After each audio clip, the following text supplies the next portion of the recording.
오늘은 선대의 명령, 성경 속 레갑 가문의 전통과 크리스천 리더십이라는 말씀 제목으로 설교를 전하고자 합니다. 오늘 성경 속에는 한 신비한 미스터리한 가문이 나타나고 있습니다. 그 가문의 이름은 바로 레갑 가문입니다. 그리고 이 집안에는 선대로부터 조상 대대로부터 내려오는 명령이 있었는데요. 그 명령이, 그 전통이 무엇인지를 우리가 살펴보고, 그리고 오늘날 우리가 기독교인으로 살아가고 있는데 내 삶과 우리 가문, 그리고 이 시대 속에서 우리가 가지고 있는 이 정신이 어떻게 빛나는 정신이 될 것인지, 그리고 장차 우리나라를 이끌어갈 여러분의 세대, 다음 세대들, 바로 여러분들의 리더십과 어떻게 형성이 되고 어떻게 관련이 될지에 대해서 살펴보도록 하겠습니다. 네, 2000년 기독교 역사에서 우리가 흔히 말하는 서구라고 하는 관념을 역사적으로 관통하는 하나의 맥락이 있습니다. 서구 사회가 길을 잃고 타락하고 그 서구 하나님을 믿는 유대 기독교 전통이 어려움을 겪을 때마다 등장하는, 시대가 탐욕으로 혼탁해지고 길을 잃고 경제적으로 어려워지고 나라가 망할 때마다 그때마다 등장하는 하나의 정신이 있습니다. 그것을 우리가 뭐라고 부르냐면 금욕주의라고 해요. 금욕주의 우리 배웠죠. 학교 교과서에서 들어본 적 있죠. 그런 그 기독교, 유대 기독교의 금욕주의 정신이 어디서 나왔는가, 그러한 그 성서적인 기원을 찾을 때 학자들은 레갑 가문에게서 우리는 그 정신의 전통을 찾을 수 있어 라고 하는 이제 학자들이 있어요. 그래서 에세네파, 예수님 당시에 우리는 재산을 가지지 않고 사막의 저런 동굴 속에서 아주 세속과 철저히 멀어짐으로써 세속화되는 것을 방지하고 하나님과의 관계만을 온전히 중시하는 그런 공동체가 있었습니다. 그리고 초대교회에는 수도사들, 수도원 운동을 하고요. 그리고 이게 중세 때까지 이어집니다. 중세라고 하면 우리가 역사에서 다 배웠듯이 때로는 이 교황의 권력이 세속의 권력을 초월할 만큼 강력한 그런 종교적인 힘을 갖고 있기도 했어요. 그런데 이런 것들에 대해서 사회에서 이건 바람직하지 않다, 이건 하나님이 기뻐하시는 게 아니야 라고 하니까 누가 등장하냐면 탁발 수도사들이라는 존재들이 등장해요. 그 사람들은 도시 빈민들을 구제하고 재산을 소유하지 않고 그날 먹을 음식들은 그날, 이게 탁발, 이제 국어라는 거거든요. 그날 이제 승려들이, 한국에서 이제 예전에 만화 영화 보면 이제 승려들이 가서 이제 돌아다니잖아요. 그 쌀을 얻어가지고 먹지. 그런 것처럼 기독교 전통 안에서도 그렇게 승려들처럼 그런 문화를 가지고 있습니다. 철저히 자기 사유재산이 없고 음식도 그날 공급받는 것들로 먹고 재산을 축적하지 않으며 물질로 인해서 타락하지 않기 위해 등장했던 이 중세의 탁발수도회가 있습니다. 그리고 또 이게 근대에 와서는 어디서 이어지느냐, 우리 친구들이 사회학을 전공하는 친구들이라면 막스 베버를 배웠을 거예요. 사회과학을 하는 친구들이라면 그 막스 베버가 그 유럽의 자본주의가 어떻게 태동했느냐, 그런데 그 자본주의 정신에도 금욕주의가 있더라는 거예요. 돈을 많이 모으는데도, 부를 많이 축적하는데도 이 사람들은 사치하지 않으며, 이 사람들은 자신을 위해서 많은 것을 축적하는 게 아니라 오히려 이웃을 향해서 쓰는 어떤 자기의 욕심을 통제하는 그런 모습들이 있는데, 도대체 이 근원이 뭐지? 를 막스 베버가 연구한 거예요. 그랬더니 보니까 이건 기독교 금욕주의다.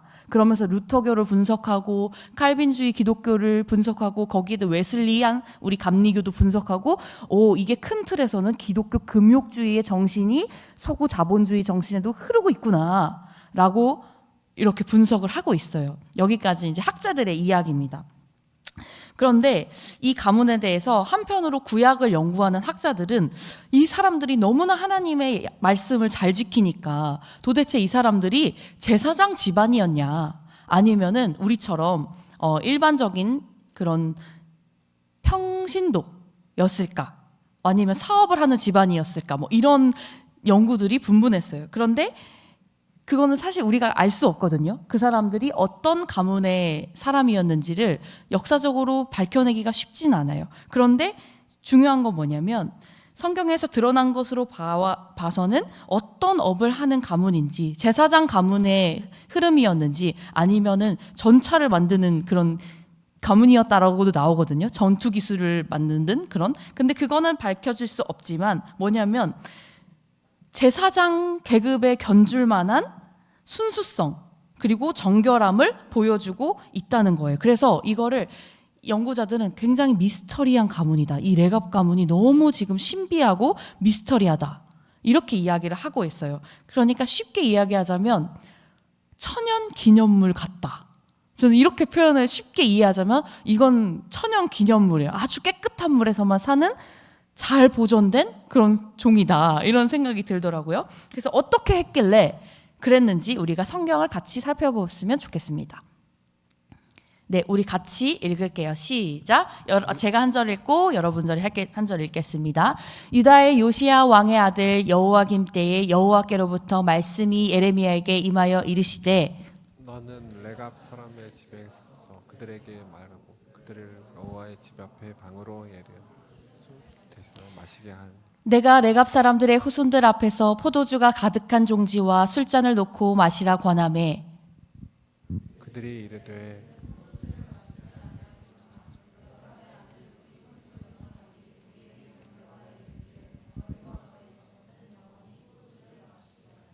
너희가 집도 짓지 말며 파종도 하지 말며 포도원을 소유하지도 말고 너희는 평생 동안 장막에 살아라. 그리하면 너희가 머물러 사는 땅에서 너희 생명이 길리라 하였으므로.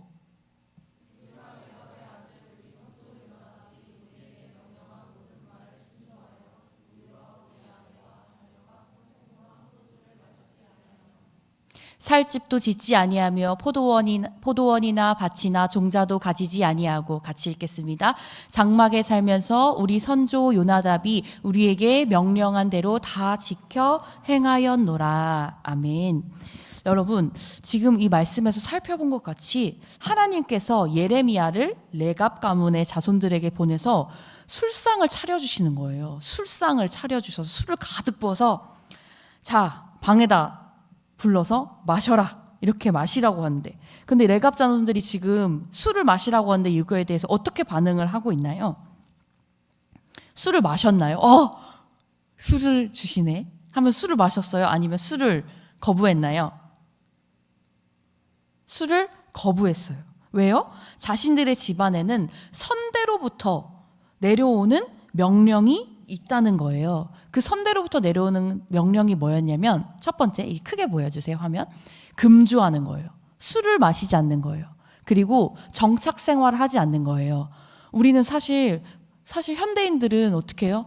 집 한 채 갖는 거, 좋은 곳에 내 집 한 채 갖는 게 우리 평생에 어떻게 본다면 소원인 사람들이 국민의 절반 이상 훨씬 더 많은 인구를 차지하잖아요. 그런데 정착 생활 자체를 거부하는 거예요. 재산 갖지 말라고 하는 거예요. 이거 쉬운 거 아니잖아요. 그렇죠? 그리고 심지어 파종도 하지 말라고 해요. 농사해서 내가 먹을 것을 밭에서 채취해와야 되잖아요. 그런데 이 모든 것을 하지 말라는 거예요. 그리고 온전히 하나님과의 관계 속에서 금욕하면서 술 마시지 말고 재산 쌓지 말고 또 심지어 그런 경제활동도 하지 않으면서 온전히 하나님만 이렇게 하나님과의 관계만을 위한 이 사람들을 하나님께서 예비하시고 그 사람들을 통해서 이 시대가 타락했을 때, 시대가 방황하고 길을 잃을 때 상징적으로 이 가문을 보여주시는 거거든요. 우리가 오전에 목사님 말씀을 통해서 들었어요. 그게 하나님의 구속사의 역사인데, 유다 자손을 통해서 이 구속사가 쫙쫙쫙쫙 내려와야 되는데 유다 자손들이 정신을 못 차리고 이 구속사가 끊어지려고 하니까 하나님께서 이 레갑 족속을 예비하셔서 이 레갑 가문을 보라. 너희 유다 자손들아, 내가 너희들에게 선지자를 보내도 몇 번이나 보내도 너희는 내 명령을 따르지 아니하는데, 이 레갑 자손들이 250년 전 요나답이라고 하는 사람, 이미 열왕기 상에 나오거든요. 근데 그 여호나답의 그때의 명령을 250년 동안 우리 집안에 내려오는 전통이기 때문에 하나님이 아니라 하나님이 그 종을 보내서 야, 술 마셔봐. 괜찮아. 다 마시는데 뭐 요즘에 와인도 조금, 왜 와인은 괜찮지 않아? 아, 좀 도수가 낮은 건 괜찮지 않아? 하면서 이제 세상의 스탠다드가 지금 다 술을 마시는데 여러분 크리스천들도 조금 마셔도 되지 않아요? 목사님이 한번 테스트 해보시는 거예요. 어때요? 여러분 와인은 괜찮지 않아요? 이러면 딱 했을 때 여러분들이 아니에요 전사님, 목사님, 저희는 예수님 믿는 가정이고 제가 부모님으로부터 배운 게 있어요. 저희는 술을 마시지 않습니다 라고 하는 걸로 딱 거부할 수 있느냐, 아니면 그러네? 좀 알코올 도수 낮은 건 괜찮지 않아? 라고 하면서 타협하느냐의 문제가 지금 여러분 앞에 있다면 여러분은 어떤 선택을 하시겠습니까? 제가 이제 전에 사역하던 교회에서 청년부 여름 수련회를 갔어요. 그때 이제 신앙에 관한 여러 질문들, 청년들의 궁금증을 풀어주는 시간이었어요. 그런데 이제 제가 맡은 파트가 이제 금연에 대한 파트였어요. 그래서 이 청년들이 저랑 오면은 이제 소그룹으로 술 마시면 안 되나요? 이런 걸 이렇게 저한테 물어보는 거예요. 그래서 이제 저는 당연히 이제 역사 공부했으니까 역사적으로 한국 기독교에서 언제부터 우리가 술을 안 마시기 시작했으며 이게 우리의 전통으로 어떻게 자리를 잡았는지에 대한 거를 또 이제 1910년도부터 우리 한국 기독교는 절주, 금연 이런 운동을 하거든요. 그래서 당시에 우리의 사회가 너무나 이제 방만하고 태만하고 술 마시고 노동하지 않고 이러니까 선교사님들이 그런 운동을 하시는 거예요. 그래서 우리는 술 마시지 않는다. 기독교인이라고 한다면 금연한다. 연초를 태우지 않는다. 그리고 당시에는 이제 사창가 이런 것들이 많아서 우리는 그런 것들 하지 않는다라는 거를 사회 운동을 많이 했어요. 한국 기독교가. 그래서 그때부터 그 전통이 지금까지 내려와서 우리는 교회 다닌다고 하면은 당연히 저 사람 술 안 마시겠구나. 저 사람 담배 피우지 않겠구나. 그리고 저 사람 성적인 윤리의식이 훨씬 일반인들보다 높겠구나. 이런 것들을 기본적으로 일반 사회에서 기독교인들을 인식하는 그 기독교인들에 대한 이미지, 기독교인들은 저런 사람들이야 라는 인식을 여러분들이 아니라 세상 사람들이 갖고 있는데, 이제 우리가 그 전통을 받아들이는 다음 세대로서 이 전통을 잊어버릴 것인가, 아니면 이 전통을 더욱더 굳건히 붙들 것인가의 선택이 우리한테 주어져 있는 거예요. 그런데 이 청년이 그 수련회 때 저한테 질문하는 거예요. 그래서 제가 이제 1910년도부터 우리 한국 기독교에서는 미국의 영향으로 이런 운동을 하게 됐다 설명해 줬어요. 근데 이제 이 청년이 저한테 반문을 하는 거예요. 아니 근데 전도사님, 그거는 100년도 더 전의 이야기고 지금은 시대가 좀 그렇지 않지 않나요? 이렇게 물어보는 거예요, 저한테. 근데 성경에서는 술 취하지 말라고 했지 술 마시지 말라고는 안 했나요? 이렇게 저한테 반문을 하는 거예요. 근데 이제 제가 그거는 이렇게 말해주고 싶어요. 말씀을 지키고 싶지 않으면 말씀을 지키고 싶지 않은 거라고 얘기하면 됩니다, 여러분. 그런데 말씀을 살짝 이만큼을 이렇게 포장해가지고 나는 말씀을 잘 지키는 사람이야. 그런데 말씀에서 그러지 않으라고 안 했어 라고 하면서 여지를 자꾸 드는 거는 우리 기독 청년으로서 바람직하지 않을 것 같아요. 말씀을 따르던가 아니면 말씀을 따르지 않는 선택을 하던가 둘 중 하나를 우리 해야 되는데, 그 애매한 중간지대에 있지 말고 우리는 확실하게 전통을 고수하고 전통을 계승하는 쪽을 선택하자고요. 아멘? 아멘? 애매하게 하지 말고 말씀을 거역하는 길로도 가지 말고 우리는 확실하게 말씀을 수호하는 걸로 우리 선택하기로 해요. 아멘? 아멘. 네, 아멘. 그 말은 저한테 그런 질문 한다는 거, 사실 저 술 마시고 싶은데 전도사님이 그렇게 말해서 불편해서 술 못 마셔요. 근데 불편합니다. 이 얘기를 사실 하는 거거든요. 그런데 제가 오늘 본문 그때 레갑에 대해서 저 몰랐어요.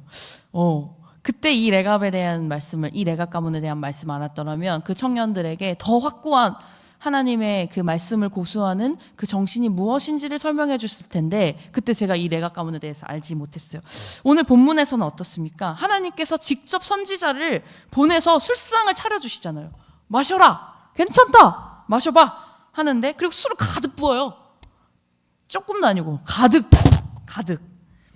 그런데 안 마십니다. 왜냐고요? 250년 전부터 내려온 선대로부터의 명령 때문에. 그 청년이 저에게 그랬잖아요. 100년도 전에 거를 왜 전사님, 이 시대가 그렇지 않잖아요. 이 시대가 그렇지 않은데 너무 고리타분하신 거 아니에요? 그런데 이 성경 속의 레갑 가문의 자손들은 그거의 2.5배. 250년 전의 명령 때문에 자신은 술을 마시지 않는다는 겁니다.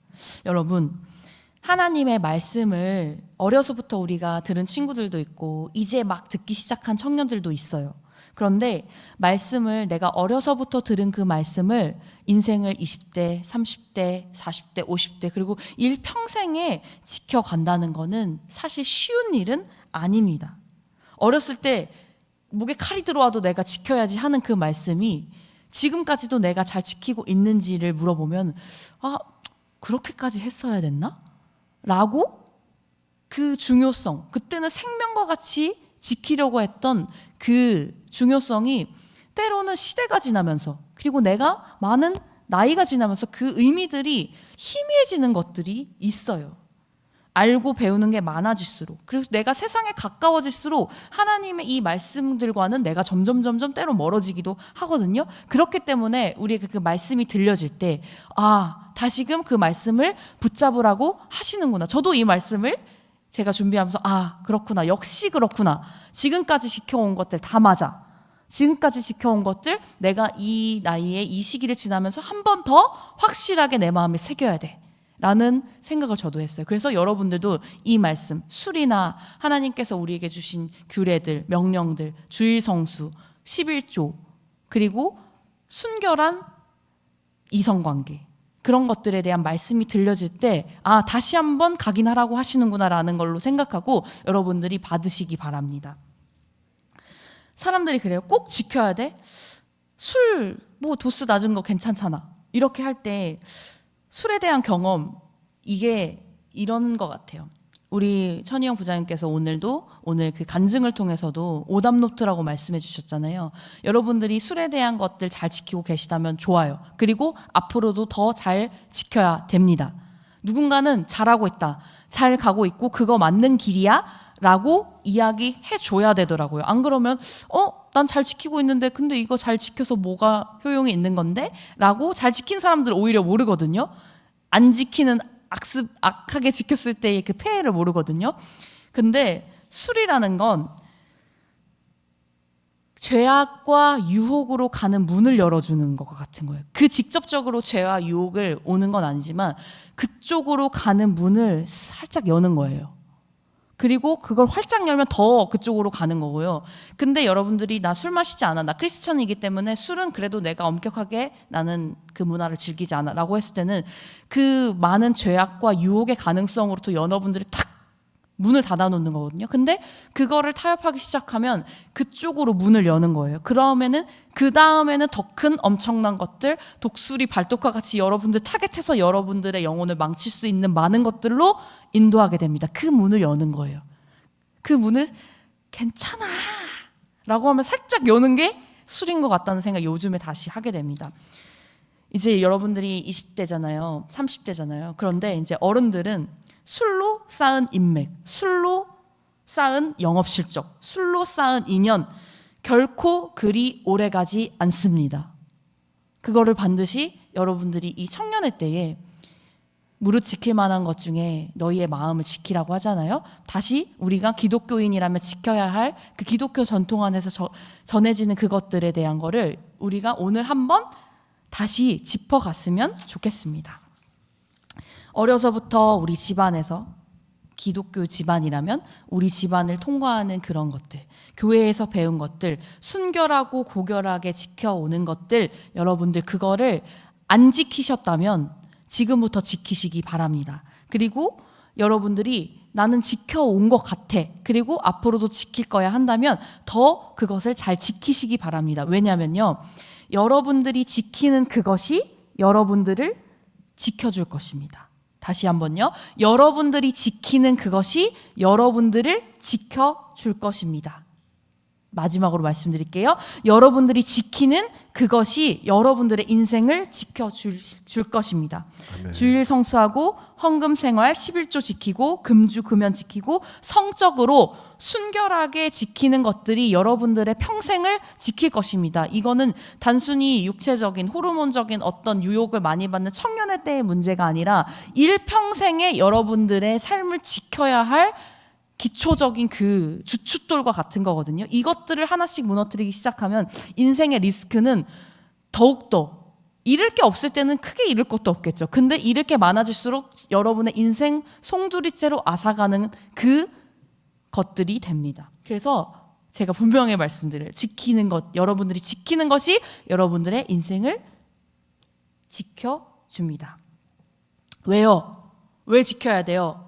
요즘 보면요.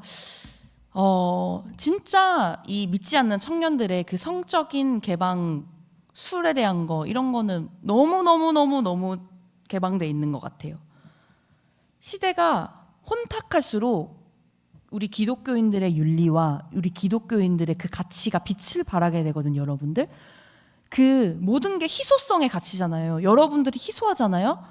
희소하면 희소할수록 여러분들의 가치는 빛나는 거예요. 우리가 지켜야 될 이유, 그게 우리 크리스천 스탠다드예요. 세상은 그 스탠다드가 자꾸 떨어지고 저 바닥까지 떨어져서 저 바닥에서 뒹굴고 있는 것 같아요. 근데 이 크리스천 이 미스터리, 오늘 레갑 가문은 미스터리하다고 얘기하거든요. 천연 기념물이거든요. 세상은 이미 막 오염수가 돼가지고 이미 다 썩은 물이 흐르고 있는데 우리만 정말 깨끗한 물 속에서 이 산소처럼 살고 있는 이 크리스천들이, 저런 사람들이 있대. 근데 사람들은 자기들이 그 오염수에 살면서도 그거 원치 않거든요. 근데 그런 뛰어난 의식을 갖고 사는 사람, 오염되지 않은 사람, 정말 깨끗한 사람을 그 사람들도 찾아요. 그 사람들도 자기들이 그렇게 살면서도 크리스천들이 깨끗하게 살기를 바래요. 믿지 않는 사람들이. 나는 바람풍 해도 너는 바람풍 해라 라고 하더라고요. 믿지 않는 사람들이. 크리스천 너네들은 진짜 그렇게 살아줘. 나는 그렇게 못 샀는데 너네들이라도 그렇게 한번 살아보고 그걸 보여줘. 그렇게 시대가 요구한다는 겁니다. 그래서 여러분들 지금 기회예요. 자꾸 시대가 혼탁해지고 어두워지고 이 지켜야 할 것들을 지키지 않는 사회일수록 여러분들이 지켜야 될 그것들을 정확하게 지켜나가잖아요. 그럼 여러분들이 그 시대의 표상이 돼요. 여러분들이 이 크리스천 스탠다드를 잘 지키잖아요. 이 타락해가는 사회 속에 여러분들이 뛰어난 리더십이 되고 여러분들이 리더가 됩니다. 아멘? 안 믿겨지시나요? 안 믿겨지세요? 저는 그래서 도전이 되고 우리 때가 온다. 우리 청년들이 그거를 정말 잘 지켜서 이 사회 각계각층에서 각 분야에서 리더로 쓰임받을 수 있도록 우리가 지켜야 될 가장 기본적인 것들을 다시 한번 도전해야겠다. 저는 그런 기대로 사실 올라왔거든요. 하나님께서 그 250년 전에 선대에게 주셨던, 요나답에게 주셨던 그 250년 전의 명령을 잘 지킨 그 레갑 가문의 자손들에게 어떤 약속을 하셨는지를 우리가 본문을 다시 살펴보기 원합니다. 오늘 본문 말씀 띄워주세요. 네, 오늘 본문 말씀. 네, 19절 말씀입니다.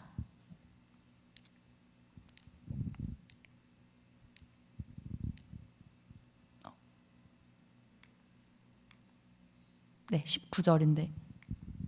네, 19절. 같이 우리 읽을게요. 시작. 그러므로 만군의 여호와 이스라엘의 하나님께서 이와 같이 말씀하시니라. 레갑의 아들 요나답에게서 내 앞에서 설 사람이 영원히 끊어지지 아니하리라 하시니라. 아멘. 오늘 우리가 오전에 목사님 설교 말씀을 통해서 어떻게 구속사적으로 그게 이어져 왔는지를 살펴봤어요. 그런데 제가 이제 기독교 금욕주의가 항상 그 서구 유럽이 타락할 때마다 그 시대를 정화하고 그 시대를 다시 일으키는 그 원동력으로서 일으켜졌다는 거를 제가 보여드렸고, 그리고 지금 이 시대에도 여러분들이 이 크리스천 스탠다드를 잘 지키잖아요. 이 시대가 고꾸라질 때, 이 시대가 엎어질 때 여러분들이 그거를 반등시킬 수 있는 상징적인 그런 인물로서 떠오르게 됩니다. 기대하세요. 진짜예요. 아무리 돈 많다고요? 뭐 학력이 뛰어나다고요? 아니요. 근데 기본적인 거 안 돼 있으면 그 사람이 결코 그 사람의 때가 길지 않아요. 근데 하나님께서 오늘 그 명령 잘 지킨 사람들에게 약속하시는 건 내 앞에서 너희의 대가 끊어지지 않는다는 거예요. 지도자를 하나님께서 우리에게 끊임없이 배출시켜 주신다는 거고요. 여러분들이 그 지도자가, 저는 여러분들이 그 지도자가 될 거라고 믿고 있습니다. 아멘? 여러분들 스스로도 믿으셔야 돼요. 저만 믿어서는 안 됩니다. 하나님께서 영원한 지도자를 여러분들에게서 끊어지지 않게 하실 것입니다. 아멘? 아멘. 여러분들은 하나님께서 기대하시는 하나님 앞에 설 미래 세대고 미래 세대의 지도자라는 것을 잊으면 안 됩니다. 여러분들이 하나님 앞에서 미래 세대의 지도자라는 것을 잊으면 안 됩니다.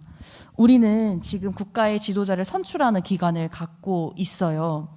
다양한 후보자들이 자신의 삶의 이력들, 가치와 철학들, 정책, 또는 범죄 이력, 재산 내역, 자신의 공직 생활에서의 업적과 미담, 흑역사와 백역사, 배우자의 삶, 배우자의 철학, 배우자의 직업, 배우자의 소비 성향, 그 모든 것들이 국민들에게 보여집니다. 그리고 여러 가지 리더십 유형이 있어요.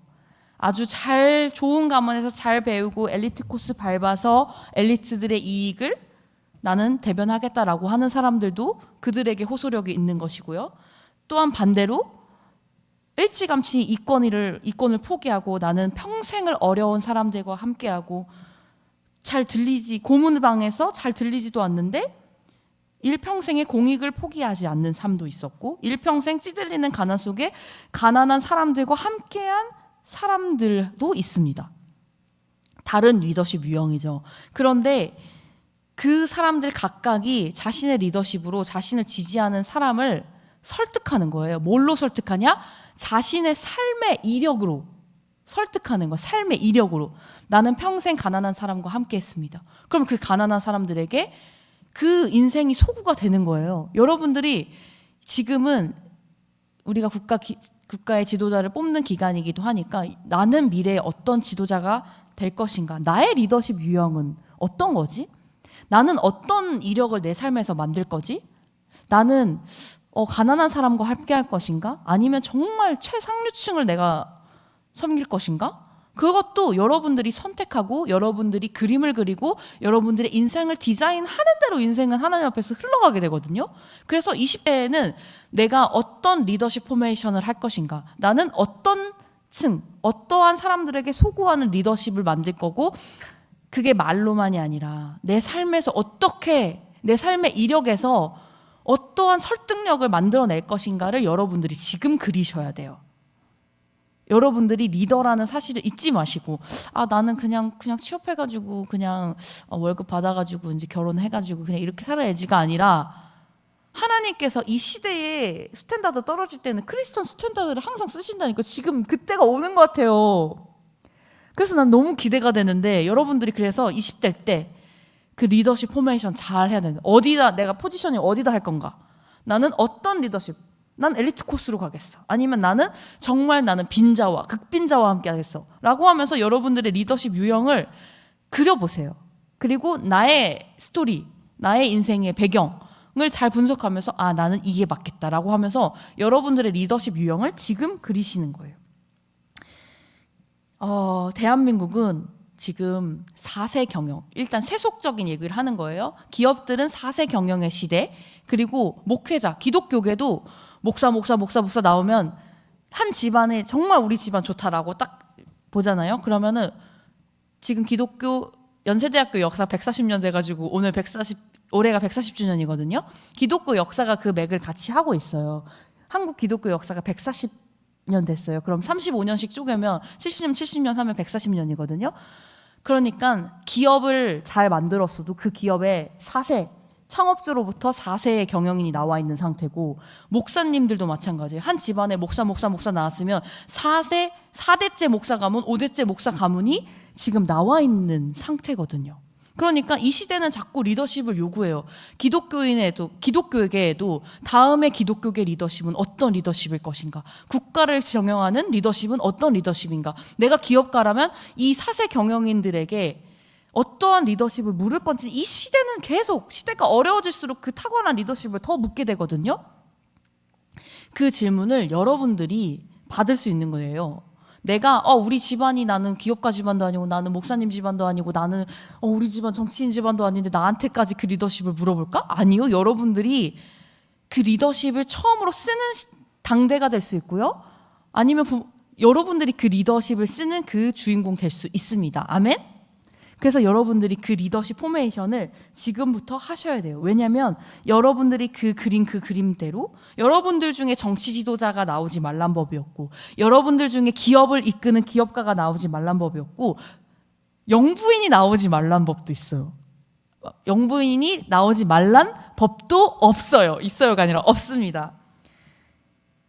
여성의 역할도 굉장히 중요합니다. 사모님의 역할. 우리 교회도 보세요. 사모님이 계시니까 우리가 얼마나 든든한 교회가 서가요.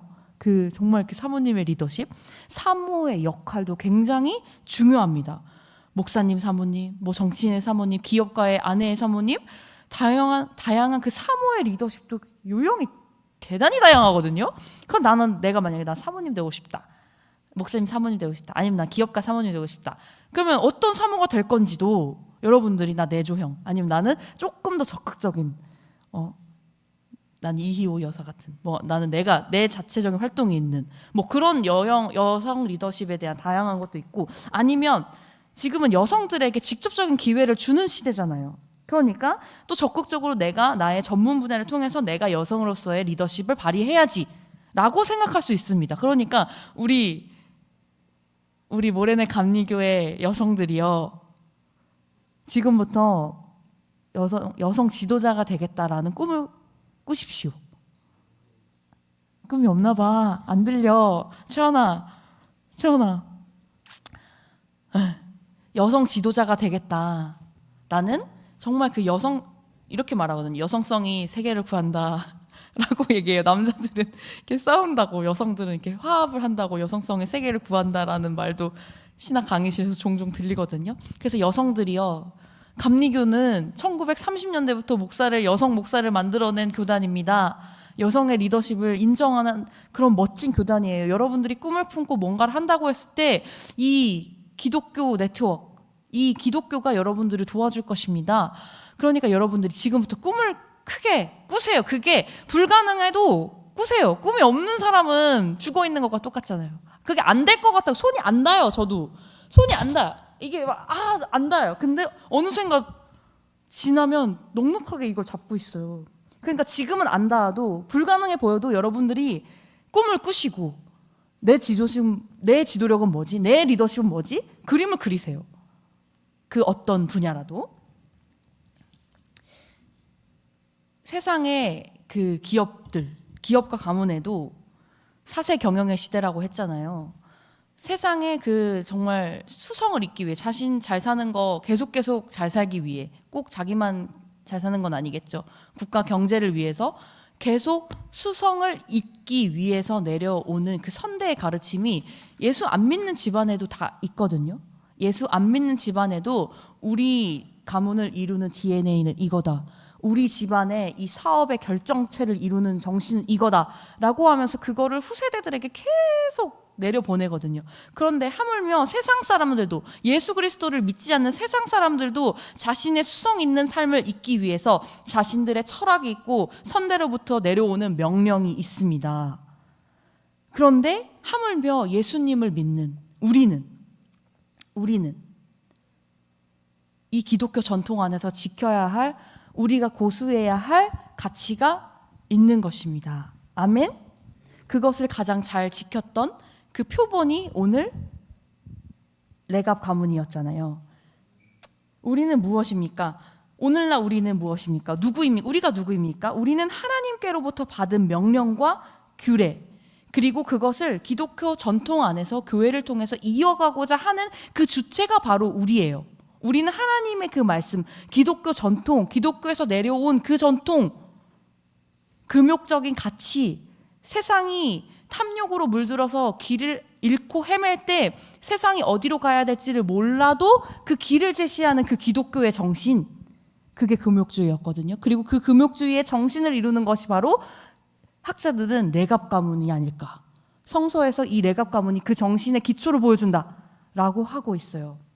그래서 우리가 매주 교회를 우리 다니고 있어요. 저도 사역을 하고 있는 전도사고 신학까지 하고 있어요. 근데 제가 요즘에 리더십에 대해서 생각했을 때 제가 체감하는 게 있어요. 더 이상 사람들은 어떤 건의나 저 사람 무슨 사자래, 목사자래, 전도사자래, 변호사래, 뭔 사자래, 의사래, 그 자리에 대한 그 권위가 주는 전통적인 그 직업이 주는 그 자리에서 그 리더십을 인정하지 않는다는 거예요. 안 해요. 인정 안 해요. 세상 사람들은 인정, 그냥 그렇다네? 라고는 하지만 정말 그 사람을 존중하느냐? 그렇지 않거든요. 근데 여러분들이 교회 다닌다고 했을 때, 여러분들이 교회 다닌다고 해도 사람들이 여러분들에게, 저 사람은 독실한 기독교인이래. 이렇게 보지 않아요. 그냥 저 사람의 취미 중에 하나인가 보다. 저 사람이 헬스장 가는 여러 가지 하는 것 중에 하나인가 보다. 이렇게 생각을 하지, 여러분들, 저 사람은 뭔가 다를 거야. 라고도 생각지 않는 것 같아요, 요즘에는. 그러면 뭐가 여러분들의 리더십을 인정해주냐? 그 관계성. 그리고 여러분들이 삶으로 보여주는 이력, 삶에서 소구되는 그 가치에서 진짜 훌륭한 사람이다. 정말 기독교인이다. 정말 전도사다. 정말 훌륭한 지도자다라는 거를 그 사람의 삶의 상징성, 그 상징성을 이루는 건 뭐예요? 내가 걸어온 길이잖아요. 내가 고난당했으면 그 고난도 굉장히 힘을 발휘해요.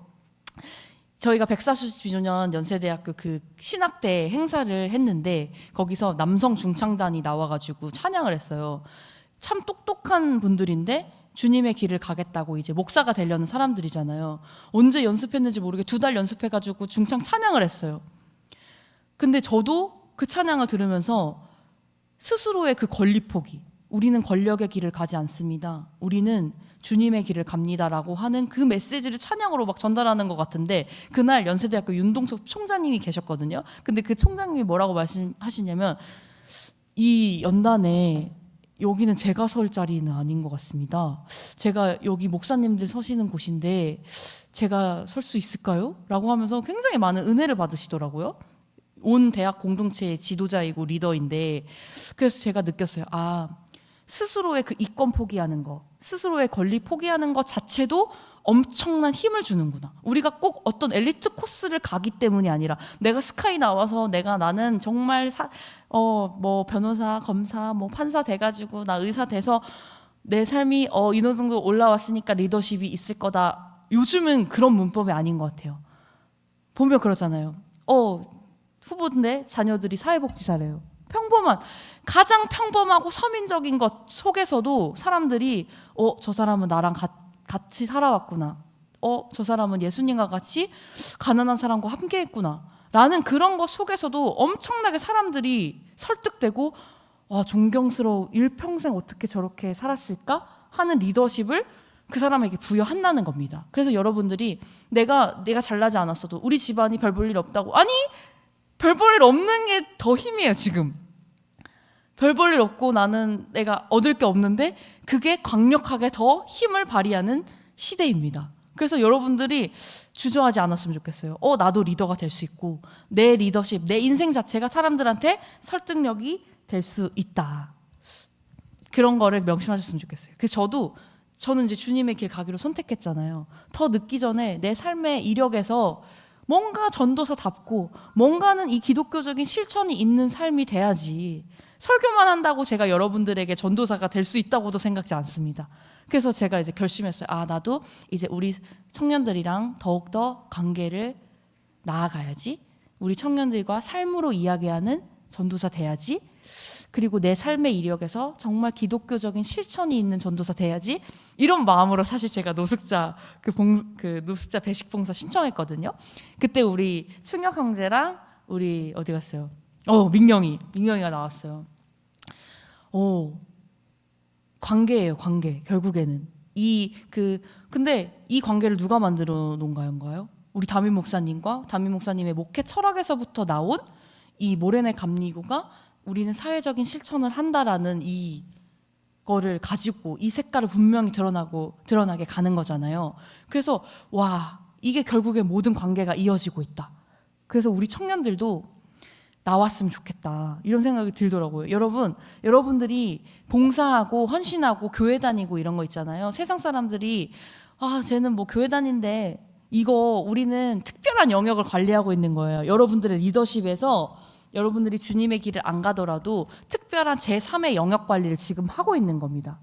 교회, 우리가 신실한 삶을 사는 거, 우리가 교회 가서 예배드리고 봉사하고 헌신하고 노숙자 만나서 선교하고 말씀 전하고 급식도 밥도 퍼주고 하는 그 모든 것들 있잖아요.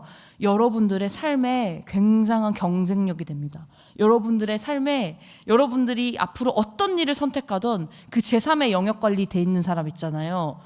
그 사람들 리더가 될 가능성이 굉장히 높습니다. 세상에서도 출세할 가능성 굉장히 높다는 겁니다. 왜냐하면 사람들은 결국 자기와 자기 가족들의 이익밖에 생각하지 않는데 저 사람은 뭐 하는가 봤더니 쉬는 날 뭐 하는가 봤더니 어디 가가지고 뭐 서울역 가가지고 이웃들에게 정말 빈자들에게 나누는 삶을 살고 있더라. 와, 저 사람 뭐지? 근데 이거 잘 안 드러나는데 어떤 때가 되면 딱 드러나요. 하나님께서 여러분들을 쓰실 때. 그래서 여러분들 지금 전략적으로 뭐 계산적으로 하라는 얘기가 아니라 여러분들의 인생을 경영하는 데 있어서 굉장한 지혜와 전략적으로 여러분들의 그 인생 경영을 하십시오. 리더십 포메이션을 하시고요. 어떤 리더십을 형성할 것인지, 그리고 이 봉사하는 거 굉장히 진입 문턱 낮거든요. 아무나 올 수 있거든요. 신청만 하면 가거든요. 교회도 마찬가지잖아요. 진입 문턱 굉장히 낮잖아요. 누구나 올 수 있잖아요. 그런데 아무도 잘 안 가잖아요. 진입 문턱을 낮춰놨어도 안 가요. 그럼 뭐야? 어쨌든 다 오라고 했는데 안 왔잖아요. 근데 이건 굉장히 희소한 가치를 발휘한다는 겁니다. 희소한 경제학에서 희소성이 가치가 있는 거예요. 희소성이 경제학에서.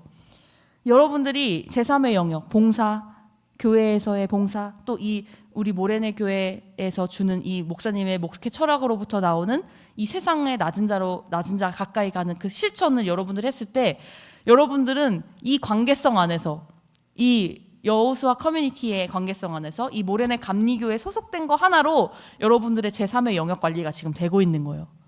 그래서 여러분들 인생 경영이 잘 되실 거고 여러분들이 각자의 어느 영역을 가시던지 여러분들은 하나님 앞에 쓰임받는 끊어지지 않는 그 리더십, 지도자가 끊어지지 않는 그것으로 인하여 여러분의 삶뿐만이 아니라 우리나라가 복을 받을 것입니다. 아멘? 아멘? 크게 좀 해보세요. 여러분들이 복 받는 게 이 나라의 복이 될 겁니다. 아멘? 아멘. 그럼 뭘 해야 돼요? 우리가 크리스천 스탠다드 지켜야 돼요. 그것으로 인하여 우리 민족이 하나님 앞에 복을 받는 그런 민족 되기 원합니다. 네, 이 시간에 우리 들은 말씀 기억하면서 기도하기 원합니다. 하나님께서 레갑 가문 그 미스터리한, 그 신비한, 그 천연 기념물 같은 그 족속을 통해서 보여주셨어요. 그 상징성을 보여주셨어요. 여러분들은 이 시대의 천연기념물, 사람들이 너 천연기념물이냐? 이렇게 놀려도 여러분들은 깨끗한 물에서 숨쉬고 깨끗한 물에서 서식하고 해야 되는 그런 천연기념물 같은 존재들이 돼야 됩니다. 세상이 조롱하고 욕해도 너는 그럼 오염수로 가. 나는 이거 지킬 테니까. 그런 배포도 있어야 돼요. 왜냐면 세상은 계속 끌어내리고자 하거든요. 내가 못 가진 거 내가 하얗지 않으면 저 하얀 사람한테 먹칠하고 싶은 게 세상 사람들이거든요. 그러니까 여러분들은 계속 공격받을 수밖에 없어요. 내가 믿는 자의 아이덴티티 지키고자 하면 할수록 세상 사람들 여러분들 더 질투하거든요. 그때 내가 지키려면 나한테 믿음의 배포가 있어야 돼. 이 길이 맞다는 확신이 있어야 돼요. 내가 이렇게 갔을 때 하나님께서 나에게 복을 주시고 그 인생을 하나님에게 복받는 인생이자 이 민족이 복받는 인생으로 나를 쓰실 거라는 믿음이 여러분들에게 있어야 됩니다. 그 믿음 달라고. 하나님, 그 믿음 달라고. 그 리더십, 그 사람 제가 되기 원한다고 이 시간에 우리가 주여 믿습니다 부르짖고 기도하겠습니다.